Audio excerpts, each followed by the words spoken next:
स्वागत है आपका भारत समाचार में। आपके साथ मैं हूं स्वाति श्रीवास्तव। शुरुआत करते एक बड़ी खबर के साथ। खबर है गुरुग्राम से, जहां पर यूट्यूबर एल्विश यादव के घर पर फायरिंग की खबर सामने आ रही है। यहां पर 24 राउंड फायरिंग से पूरे क्षेत्र में दहशत फैल गई और अब जो बड़ी अपडेट आ रही वो अपने आप में अहम है। भाऊ गैंग ने फायरिंग की जिम्मेदारी ली है। गैंगस्टर नीरज फरीदपुर और भाऊ रितौलिया ने इस हमले की जिम्मेदारी ली है। सोशल मीडिया के जरिए एक पोस्ट किया और उसमें जानकारी दी और कहा कि एल्विश यादव ने बैटिंग ऐप को प्रमोट किया, जिससे कई घर बर्बाद हुए। जुए से कई घर बर्बाद हुए। और बता दें आपको कि घटना जिस वक्त फायरिंग हुई उस वक्त एल्विश यादव घर पर मौजूद नहीं थे। एल्विश यादव के गुरुग्राम वाले घर पर यह फायरिंग हुई है। सबसे बड़ी बात यह है कि जिस वक्त ये घटना अंजाम दिया गया उस वक्त एल्विश यादव अपने घर पर नहीं थे, उनकी मां थी और बताया जा रहा है केयर टेकर घर पर मौजूद था।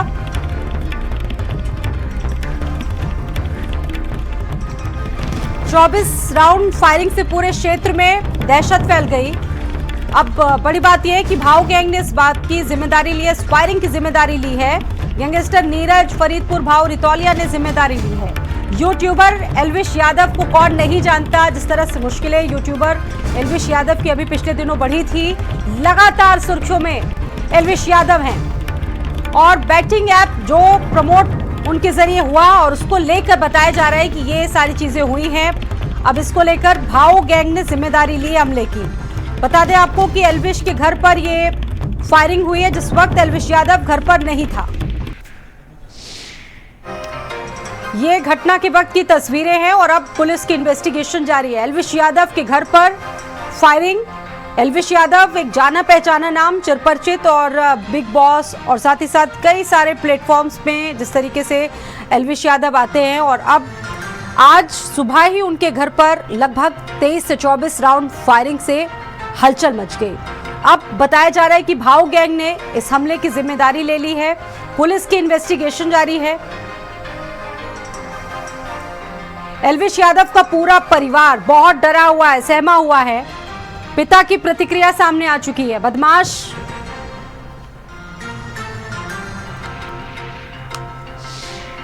पुलिस प्रशासन ही कर रहा है, जो बढ़िया कर रहा है, जो भी है सारी टीमें आ चुकी है। पूरा परिवार यहाँ मौजूद था सर जिस समय ये सब घटना हुई है। और एल्विश यहाँ है या बाहर है? वो काम से गए हुए हैं। कितने बजे के आसपास ये घटना हुई है, कुछ अंदाजा हुआ? आप क्या कर रहे थे उस समय सर? सोए हुए थे। तो पुलिस ने यहाँ पहुँच करके तहकीकात की है आपके घर में आकर? सारा अच्छा काम कर दिया। हमें लगता है कि पूरा ही। कितनी फायरिंग की गई है सर? कितनी गोली चली? अंदाजा सर कोई आप? अंदाजा 25-30 होगी। सर कोई वार्निंग भी इससे पहले आपके परिवार को परेशान करने की कोशिश की कहीं किसी द्वारा? एल्विश को कोई धमकी वगैरह आई हो? अच्छा, सीसीटीवी फुटेज में कितने बदमाश कैद हुए हैं सर? कितने युवक थे?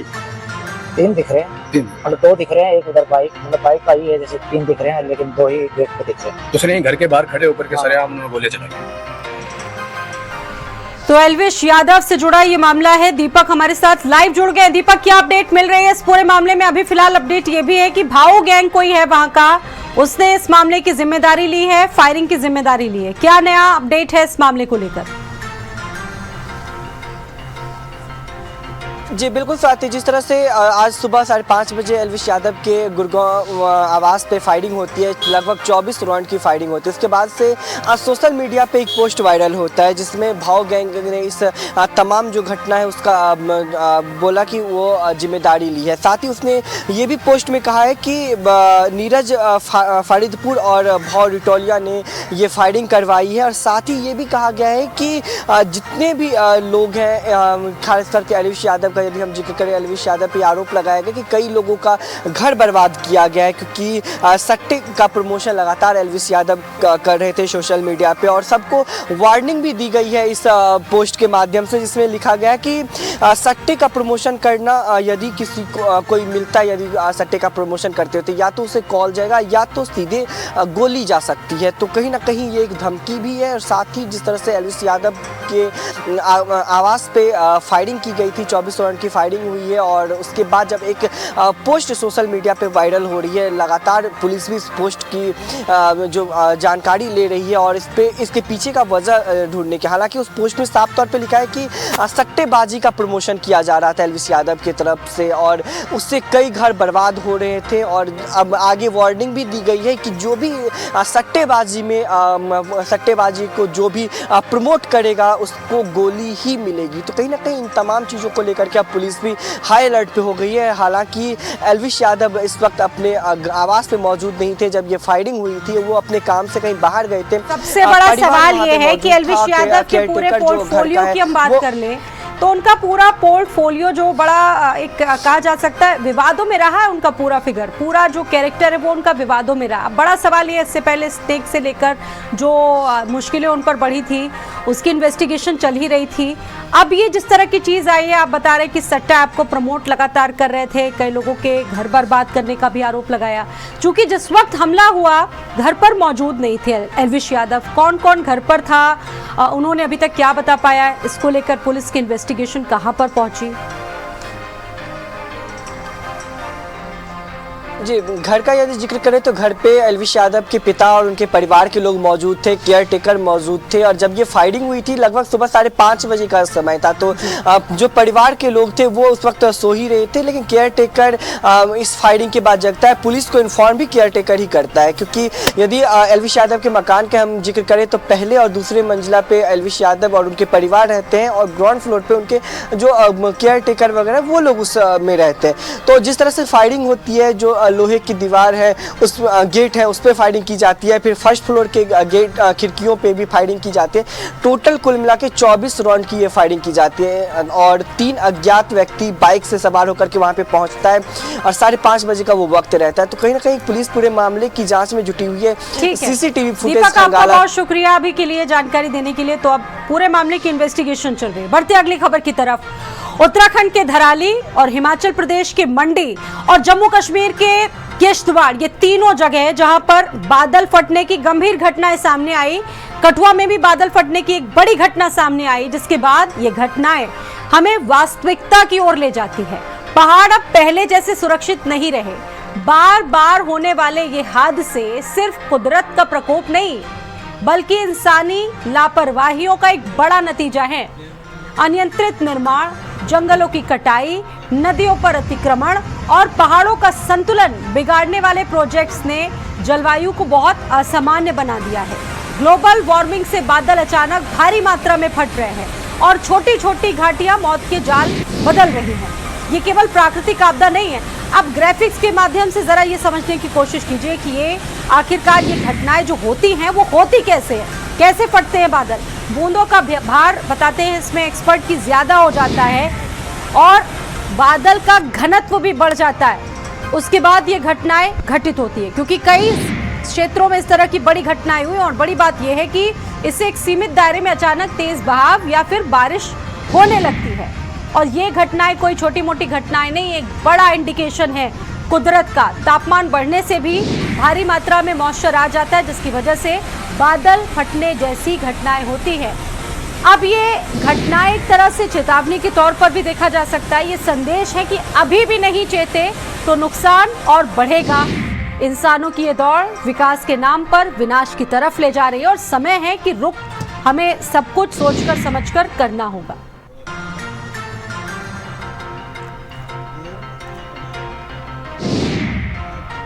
पीयूष रौतेला जी इस खबर पर हमारे साथ जुड़ गए हैं, बातचीत करेंगे।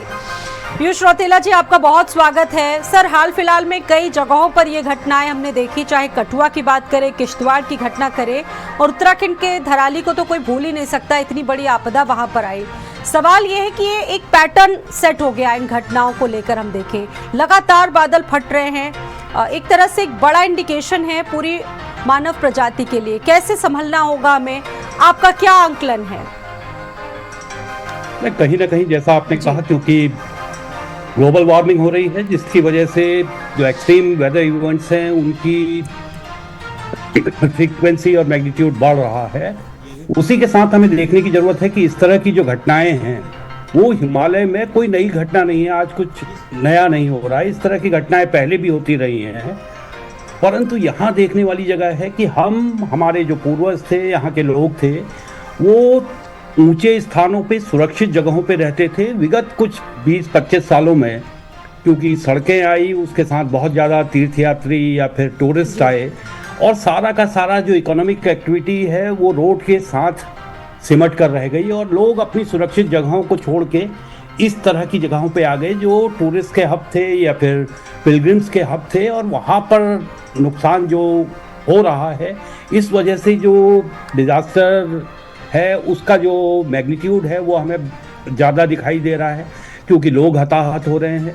तो कहीं ना कहीं हमारा ये देखना होगा कि जो बसावटें हमारी हैं वो नदी से सुरक्षित दूरी पे हों, नदी के एकदम पास में ना हो। अभी हमने होड़ बना दी है कि रिवर व्यू होना चाहिए, रिवर फ्रंट होना चाहिए ताकि यात्रियों को या टूरिस्ट को अच्छा महसूस हो। हमें सुरक्षित जगहों पे देखना होगा, जो असुरक्षित जगह हैं वहाँ से कहीं ना कहीं हमें सुरक्षित जगहों पे लोगों को विस्थापन करना होगा और एक लैंड यूज़ पॉलिसी हमें बनानी होगी।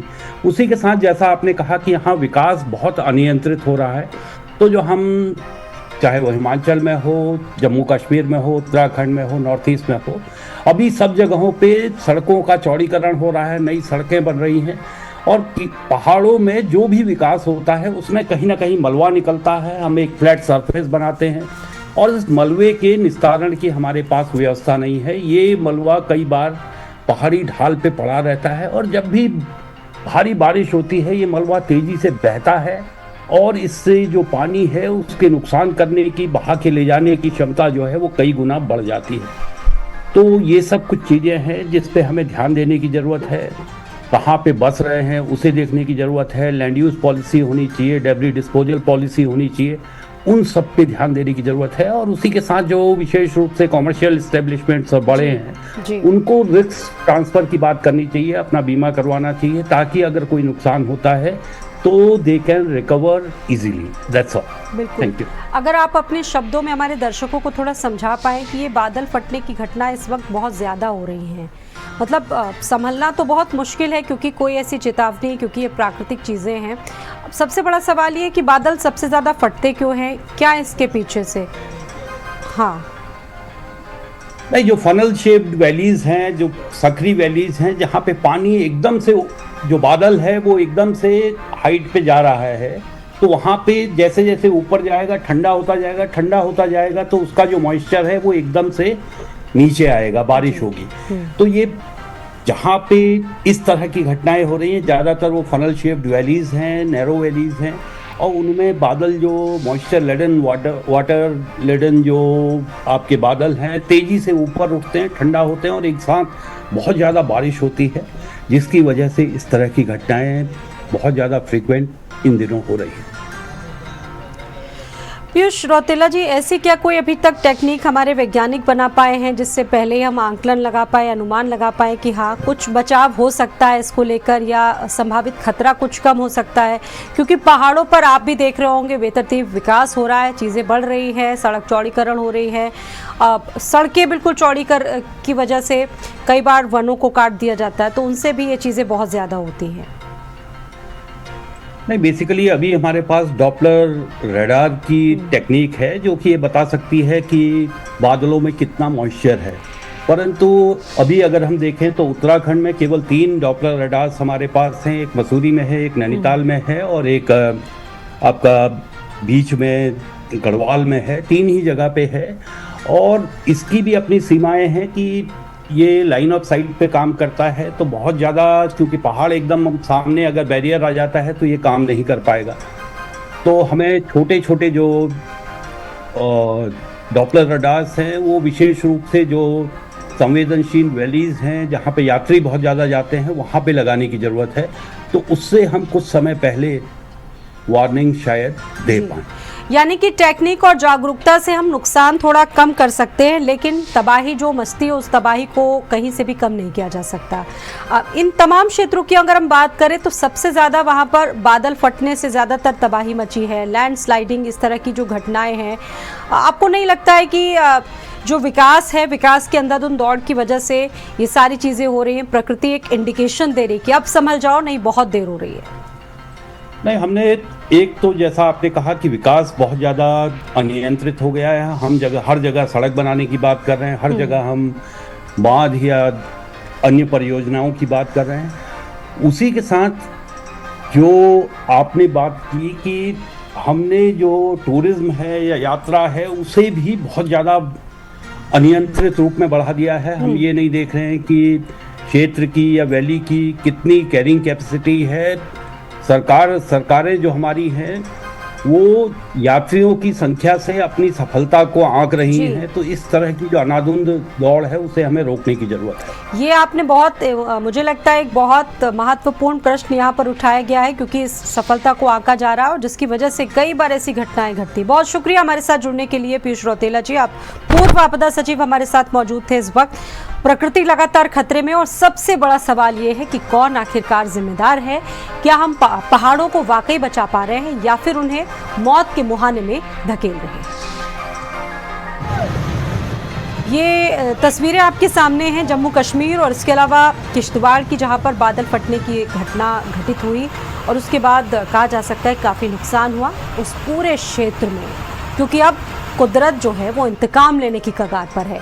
और यही सवाल है कि हर बादल फटने की जो घटनाएं हैं उसमें इतना नुकसान जो हो रहा है, आखिरकार उसके पीछे आखिरकार कौन सी जो वजह है उसको माना जाए। फिलहाल ये तस्वीरें इस बात की तस्दीक करती है कि जो अंधाधुंध विकास तेज़ी से बढ़ रहा है, आखिरकार उसके जिम्मेदार कहीं ना कहीं हम हैं।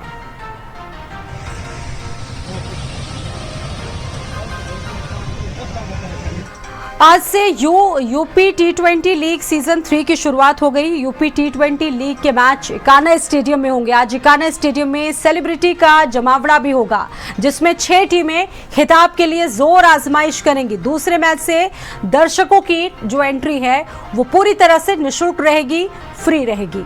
तो 34 मैचेस होने हैं यहाँ पर, 6 टीमें रहेंगी। 17 अगस्त से लेकर 6 सितंबर तक ये जो मैचेस हैं वो चलते रहेंगे और साथ ही साथ वहां पर काफ़ी ज़्यादा उत्साह हर एक व्यक्ति में है। मेरठ वर्सेस कानपुर का महामुकाबला होना है। यूपी T20 का आगाज़ एक तरह से होने जा रहा है और उसके पहले जो तैयारियां हैं आप देखिए, इकाना में ज़बरदस्त तरीके से चली, सब पूरी तरह से तैयार हैं, फैंस पूरी तरह से एक्साइटेड हैं मैचेस को लेकर। उत्तर प्रदेश में खेल प्रतिभाओं को कैसे बढ़ाया जाए, कैसे मौका दिया जाए, उसको लेकर तमाम तैयारियां की गई हैं। यूपी T20 लीग का आज से आगाज हो रहा है, जहां पर आपको बता दें कि इस वक्त हम लखनऊ के इकाना स्टेडियम में मौजूद हैं। मैच शुरू होगा 7:30 बजे से, लेकिन उससे पहले की तैयारियां आपको दिखा देते हैं कि आखिर किस कदर यहां पर तैयारियां चल रही हैं। देखिए जरा, पिचिंग का काम यहां पर किया जा रहा है। तो वहीं देखिए, ये वही जगह है जहां पर मैच के आगाज होने से पहले यहां पर आज सुपरस्टार्स का जलवा भी देखने को मिलेगा। आज यहां पर दिशा पाटनी, तमन्ना भाटिया समेत तमाम सुपरस्टार्स अपना जलवा बिखेरते हुए नजर आएंगे। ओपनिंग सेरेमनी बेहद शानदार रहने वाली। साथ ही साथ अगर बात की जाए तो गायक सुनिधि चौहान भी यहां पर अपने सुरों में ताल से ताल मिलाती हुई नजर आएंगी। तो वहीं आपको बता दें कि इस मैच की अगर बात की जाए तो तीसरा सीजन है यूपी T20 का और इसमें 6 टीमें भाग ले रही हैं और 34 मैच यहां पर खेले जाएंगे, जिसमें IPL के 13 खिलाड़ी जो हैं वो भी भाग लेते हुए नजर आएंगे। तो शानदार मुकाबले यहां पर देखने को मिलेंगे। जिस तरीके से अगर बात की जाए तो इकाना का इंफ्रास्ट्रक्चर बेहद शानदार है, यहां पर बैठने के लिए बेहद अच्छी व्यवस्था की गई। तो वहीं आपको बता दें कि आज के मैच के लिए टिकट लगेगी, लेकिन दूसरे मैच से आपको बता दें कि ये बिल्कुल निःशुल्क यहाँ पर एंट्री होगी। तो देखिए जरा, तैयारियां जो हैं वो यहाँ पर चल रही हैं। ओपनिंग सेरेमनी की जो तैयारियां हैं वो आपको दिखा दें कि आखिर किस कदर यहाँ पर जो क्रू मेंबर्स हैं, जो यहाँ पर टीम है वो लगी हुई है लगातार तैयारियों में। शाम 5 बजे से यहाँ पर ओपनिंग सेरेमनी होनी है, जिसको लेकर जो तमाम तैयारियां हैं वो की जा रही हैं। कैमरामैन सौरभ झा के साथ प्रियव्रत दीक्षित, भारत समाचार, लखनऊ। तो आज यूपी T20 लीग का पहला मैच होना है और मैच में बतौर कैप्टन रिंकू सिंह और समीर रिजवी आमने सामने होंगे। मैच लखनऊ के इकाना स्टेडियम में होना है और वहां से आप ये तस्वीरें देख रहे हैं, वहां ज़बरदस्त तैयारियां चल रही है। और यूपी T20 लीग की ओपनिंग सेरेमनी में बॉलीवुड और भोजपुरी गानों का भी आज तड़का लगने जा रहा है। अमरोहा में आज शहर में निकाली जाएगी ऐतिहासिक रामडोल शोभा यात्रा। शोभा यात्रा से पहले महाआरती का आयोजन हुआ, जिसमें जिलाधिकारी, एसपी और पूर्व सांसद देवेंद्र नागपाल, एमएलसी डॉक्टर ढिल्लों ने आरती की। लड्डू गोपाल की आरती के बाद शुरू हुई शोभा यात्रा। सीसीटीवी कैमरों के साथ ड्रोन की निगरानी में शोभा यात्रा रखी गई है। उत्तर भारत में प्रमुख है अमरोहा की रामडोल शोभा यात्रा, बहुत चर्चित है। शहर के रियासत वाले मंदिर में महाआरती का आयोजन हुआ, जिसमें पालिका अध्यक्ष शशि जैन सहित शहर के गणमान्य लोग मौजूद हैं।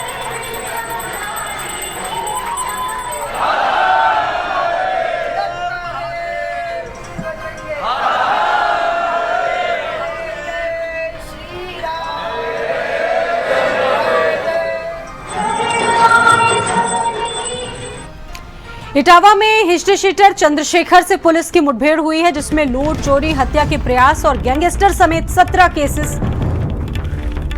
इस पर दर्ज है। तमंचा, 2 कारतूस और चोरी का ट्रैक्टर बरामद हुआ है। चंद्रशेखर और चंदू को उपचार के लिए अस्पताल में भर्ती कराया गया है। चंद्रशेखर का एक साथी मौके से फरार है।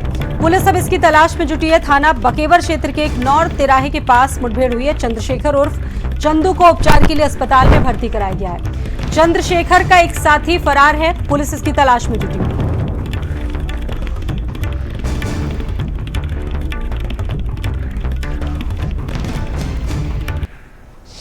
सूचना पर पुलिस द्वारा बैरियर लगाकर चेकिंग की गई तो यह अपने एक अन्य साथी के साथ ट्रैक्टर से आता हुआ दिखाई दिया। जिसे रोकने की कोशिश की गई तो इसके द्वारा पुलिस पार्टी पर फायरिंग की गई। जवाबी फायरिंग में इसके पैर में गोली लगी। इसका अन्य साथी भागने में सफल रहा, जिसकी तलाश की जा रही है। इसके अन्य साथी की तलाश की जा रही है। शीघ्र ही उसे भी गिरफ्तार करते हुए प्रकरण में कठोर विधिक कार्रवाई की जाएगी।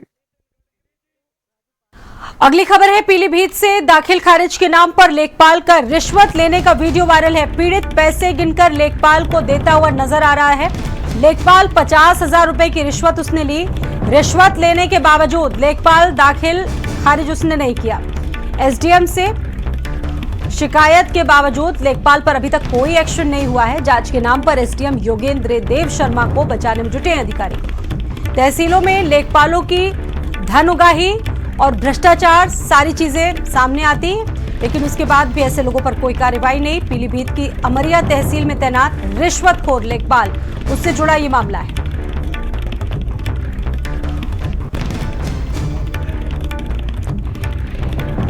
दाखिल खारिज के नाम पर रिश्वत लेने का वीडियो आप देखिए सामने आया है।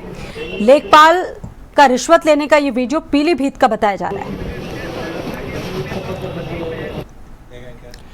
हरदोई में प्राइवेट अस्पताल की लापरवाही से एक युवती की मौत हो गई। इस घटना के बाद परिजनों ने जमकर हंगामा किया। मौके पर पुलिस पहुंची। बताया जा रहा है कि पेट दर्द से परेशान युवती का आंत का ऑपरेशन किया गया। ऑपरेशन के बाद आईसीयू में ही इसको अकेले छोड़ा गया। मौत के बाद भाग निकले डॉक्टर और स्टाफ, ये परिजनों का कहना है। हरदोई में नर्सिंग होम में युवती की मौत हो गई थी और इस घटना के बाद परिजनों ने डॉक्टर्स पर खराब उपचार का आरोप लगाया।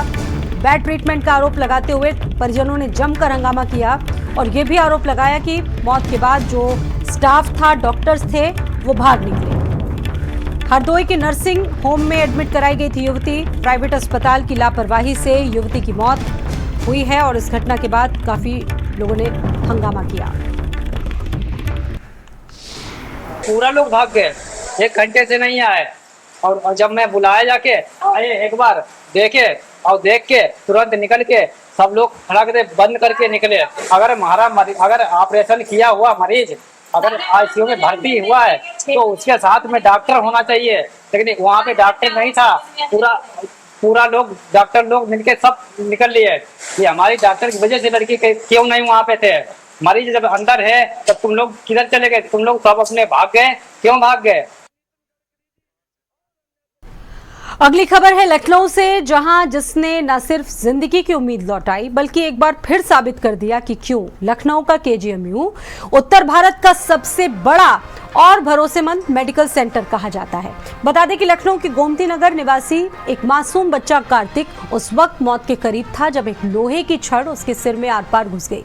दरअसल हालात इतने गंभीर थे, इतने क्रिटिकल थे कि परिवार ने उम्मीद लगभग छोड़ दी, लेकिन केजीएमयू के न्यूरो सर्जरी विभाग की टीम ने वो करिश्मा कर दिखाया जिसको एक तरह से करिश्मा ही कह देंगे। बता दें कि इस बेहद नाजुक ऑपरेशन की पूरी जिम्मेदारी उठाई केजीएमयू के वरिष्ठ न्यूरोसर्जन डॉक्टर के सिंह ने। उनके साथ ऑपरेशन टीम में डॉक्टर अंकुर बजाज, डॉक्टर सौरभ रैना, डॉक्टर जैसन गोलमी और डॉक्टर अंकित बसु भी शामिल थे। वहां टीम ने घंटों तक लगातार मेहनत करके इस असंभव ऑपरेशन को कंप्लीट किया और कार्तिक की जिंदगी बचा ली। अब कार्तिक पूरी तरह से सुरक्षित है। परिवार बहुत भावुक है और कह रहा है कि केजीएमयू हमारे लिए मंदिर है और डॉक्टर भगवान से कम नहीं।